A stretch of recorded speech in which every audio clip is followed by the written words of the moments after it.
நான் கேட்கிறேன், நீங்க இயேசுவின் சீசர்களா? சீசர்களுக்கு எலிஜிபிலிட்டி என்ன?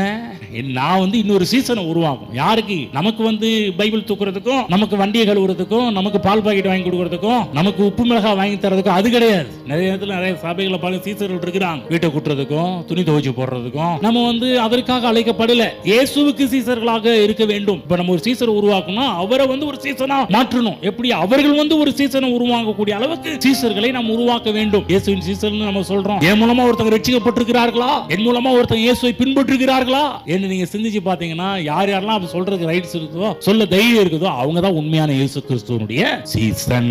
சீசர்னா யாரு? உடன்படிக்கை ஏன் பண்ணாரு? நம்ம அநேக சீசர்களை உருவாக்க வேண்டும். யாருக்கு? பாஸ்டர் லியோவுக்கு கிடையாது. ஊழியத்துக்கு அடிஷனல் வேலைக்கெல்லாம் வச்சுக்கிறாங்க. அவர்களை சீசர்களாக மாற்ற தவறிவிட்டார். சொல்லிங்க இருக்கிற ஒவ்வொருவரும் சீசர்களாக மாறுங்கள். இன்னொருவரை இயேசுவுக்கு சீசர்களாக நீங்கள் என்றைக்கு மாற்றுகள், அன்னைக்குதான் நீங்க உண்மையான சீசர்களாக மாற்றப்படுகிறீர்கள்.